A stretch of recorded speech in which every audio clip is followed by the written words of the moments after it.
Super Mario Maker 2, and this is going to be a video that has, for me anyway, the hardest levels in the game. I don't really know why I had such a hard time with so many of the levels in this video, but I just did. Now, that's probably going to be different for most people, but here we go. Angry Sun. This is a 3-star level. I think this was worthy of 4-star because I've done every other 4-star level before this one, and they were not nearly this hard. So this took me, I think, like 3 game overs, and I think in this video I'm on 1 life. Yep, nope, okay, I'm on 5 lives here. I did a cut later, but anyway, it took me like 3 game overs and then 4 lives to finally get it. So we get the sun right away, and the beginning part of this is pretty straightforward, even though that was a pretty stupid thing to lose my mushroom there. And the sun himself really isn't too big of a deal. We don't really have to worry about him all that much. Just kind of wait for him to pass over you when you are... or when you see him spinning, just kind of wait for him to spin and then go away. And I'm going to try to get most of these coins because I really want to try to accelerate my coin collection. But like I said, this is like my 5th game over. But this first part is not one of the game overs. This next part is where the game overs come in. Because that first part's pretty straightforward. It's this next part where I died a bunch of times. So I have less coins here and I only have 1 life because when you die you lose a bunch of coins. And not to mention it's on like my whatever. So... clouds come up, and the clouds are going to take a whole bunch of different patterns. And you know, this is a very creative level. It's a lot of fun, but it's an auto-scroller, and there's just so many places for you to fall off here. And that's really what kept killing me, was I kept falling off because the clouds are strange. You like, your whole body has to be above them before you can land on them. So if like half your body goes through a cloud, you're falling down to your death, and that was kind of the problem that I was having. Plus this one right here, these clouds that are coming up right here, you got to stand on the end one because it's going to go straight up and eventually it'll swirl around. But you really gotta you want to stay up here this long. You can't really stay down any longer for these guys, because if you do, then the screen catches up and kills you, and that also killed me a bunch of times too. So just staying on the first cloud here and just crouching and doing nothing is pretty much the easiest way to get past this part. And then once this starts happening, you got to be a little bit careful because these clouds will go up and down, and you also want to just make sure the screen is showing itself. And then when it's at the peak, you can jump up here, and then we can jump out, and that's it. Now, of course, I had done this a million times because I died a million times, so that made it look a little bit less hard than it was, than I was saying, but for real, that was the level that I died on the most inside of this single player for this game. I don't really know why that one gave me so many problems, but it definitely did. So we get almost 250 coins, not a bad reward, even though it took forever to finish that level. The main hall roof is 1 level away from being completed, and the next level will allow us to build one of these side parts of the castle, so we're good there. And then we'll just continue on past that horrible level and do Koopa Troopa Car Go. So these ones, the car levels, I like these a lot, but people online don't make the levels nearly as good as Nintendo did. So the car levels online, I have yet to find one that's a lot of fun. There's a bunch of them you can find, but there's not really many that are any good. So we just gotta kill the Koopa to get into the car. And for some reason it says Super Famicom on there. And we can grab the mushroom over here and just follow the coins to... the coins will lead us in the ways that we should be jumping. Now this is a short level, it's 100 seconds, so you want to try not to fall off like I did. You may want to just kind of wait till the front half of the car is hanging off the ledge before you jump. And you also want to hit the trampolines to turn around. If you don't do that, turning around is going to be very annoying because you have to slow down and turn around, and it's just, I don't know why turning around in this thing is so hard, but trampolines let you instantly turn around, and we'll just want to make sure we keep moving so we don't get hit by any of those thwomps. And I think I died a fair number of times on this level, so I'm kind of doing this off of experience too. I know a little bit more of what to expect than usual, but once we get into that part, we take the upper road, hit the top of the flagpole, and we're done. So that was another 3D World level completed, thank goodness. And then we can head on over toward the next level, but first we're going to talk to Toad here and get the spire completed. So we are at about 80% now. I think that'll be 79% when that finishes. It looks like yes or no. Anyway, there's the main hall roof. all the little happy toad dance. Okay, that was actually only 1%, so 78%, so we're close to 80% completion now, and then we are just going to talk to Chief and do either one, east or west, and once we finish these, I think all that's left will be the stained glass, and that thing costs 2,000 coins, so that's going to be a fun little level grind to get. But once we get that done, we'll be finished, and the game doesn't end there in classic Nintendo fashion these days. The game doesn't end when you beat it. There's still more stuff to do, but not really worth recording, in my opinion. I think it'll be a good time to move on.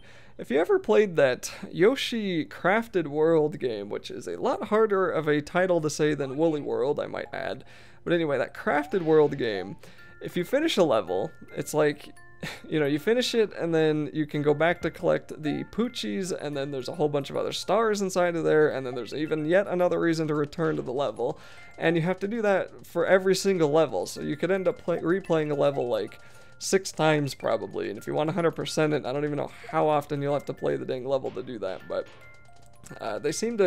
Nintendo really seems to be loving kind of doing that sort of thing, and a lot of games do that too these days, where it's like, okay, well, you guys want replayability, here you go.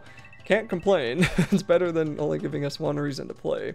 So this level is one where you have to throw up these shells to collect 80 coins, and the only reason I successfully finished this level is because I got lucky and hit that 50 coin at the end there. I was screwing up a lot of my throws earlier in the level and just flat out could not get the rest of them. So if you hit that P block there, then you might be able to get I think some coins fall down if you do that, so you might be able to get some extras. It's kind of hard to fail that level, but you know, it does take a couple of practice attempts too, especially if you're not used to the Super Mario World throwing of items where you look up and then throw and then it goes straight up, and when you're doing that while moving, it's a little bit strange, especially with other things in your way, but really not too difficult. So we got quite a few coins from that level. That was pretty nice. And this is 100 coins under the sea, so we're gonna go probably meet Ariel here and try to collect, I think, 100 coins. Yep, so we have to grab all 100 of the coins, and this one is pretty fun. I really don't like clear condition levels, but this one's not so bad. So we get the full 300 seconds, although I don't think that's the full time limit we get, and it's yet another beat block level, so we just have to wait for them to let us pass, and we'll want to grab this fire flower. That'll help us out with some of the cheeps that will be in our way, and just try not to miss a coin. I don't think that you have to collect every single coin. You might have to, though. I guess we'll find out. And no real reason for me to grab that fire flower because I can't really hold on to it, but then I lost it right here, so if I really cared, I would have just gone back to get it. I don't know what it is about cheeps. They're so slow moving. They're really no threat, and yet I die to them all the time in Mario games. I don't I don't really know what's wrong with them. A couple of bloopers. I really like this clear tube thing. That was a lot of fun, and just more clear tubes we'll have to worry about here. So if we come up to the right, we can hit the blooper here and get these coins, and if you throw a fireball, I didn't hit the blooper though, but if you throw a fireball through the clear tubes, it will of course go through the tubes and hit anything on the other side if there's anything on the other side. There's going to be this big old blooper that we can try to avoid just by swimming straight up, and we can also grab yet another fire flower, get more coins, and try to kill this guy because we don't want him following us, and get some more of these coins here. So we're at 73, which means we're nearly at the end of the level, thank goodness. That blooper, if he's low enough, that fire flower box should be able to kill him. And then we can get the remaining 8 coins that we're going to have to collect. So it does kind of look like you do need to collect every single coin in this level, but they're all pretty easily accessible, so not really a big deal. And we can wait for that beat block to go away at the top so we can swim and grab the top of the flagpole. That way we get 110 coins plus the 150 that we get when we finish it. So that's like, what, 260? And that's also not a bad number of coins for the last 2 levels that we just completed. And like I said before, this video, for some reason, had some of the hardest levels inside of it. The next video, I don't die on any of the levels that I do, and there's like 5 or 6 levels in there, and they were all first attempts, so it was kind of interesting to me. But in this video, we got 1 level left, climbing Twister Cave. This is yet another 2-star difficulty, And when we're in a twister, we need to push B to fly up to the top. So this level helped me master these twisters. I had a little bit of a difficult time with them earlier, but now I think I'm pretty good. I kind of understand them more. So if you don't know what the twisters are, they are those whirlwinds that I didn't know were called twisters until I finished this level. And to use them, you just kind of got to start floating down in them, and then push B, and then you float up to the top. So they are kind of cool, and it's just sort of a get to the top of the level type of level, and we just fall into these and then make sure we try to hit them but without falling out, because it is a pretty good waste of time to fall all the way down to the bottom when we worked so hard to get to the top. And this level is only 200 seconds, which is more than enough time, but that's also enough time to think that you have too much, and then you go slow, and then you end up, you know, losing time. There's piranha plants that shoot out of the pipes. We gotta watch out for some of those. And there's a 30 coin over to the right there that I don't think I care about too much. Even though I think you think you're pretty good at these twisters, some of them are still just a little bit annoying. So in this case, we want to make sure that we actually don't get inside of the twisters, because they will push us against those spikes, and that's very bad. So we can follow the twisters here, and when they start coming back toward us, we should be able to use the middle block to hold us against the block and not the spikes, and then wait for them to pass, and then we should be able to move on over toward the left there. The twisters themselves can't kill you, so don't worry about that, but you do want to be worried about what they push you into, and in this case we want to use them to push the what are these called? The bob-ombs into the twisters themselves. So jump on them once to get them activated. Try not to stand beneath them like I did there to lose the wand mushroom that I finally got. And just keep doing this until the blocks on the right side of the screen are destroyed. And we only need the 2 layers to be gone, then we should be able to get up here if we can. Looks like I'll have to wait a little bit more for the stupid twister though. And there we go. And then we can get up here to the thwomp, and this part is a little bit problematic because we need all the twisters to die, and the thwomp's the only thing that can do that. So just kind of get near the thwomp, let him kill the twisters, and go underneath him, try to get through the pipe on the first try, and then we're good to go. That's the end of the level. So we can use this twister to get up there if we care enough. I don't think I did. Apparently, did I? Nope, nope. Yes, looks like I did care enough. Oh, nope. Did I? Nope. Okay, give up. So if I was doing that correctly, we could have gotten up there pretty easily. But, you know, 5 coin difference, not a big deal.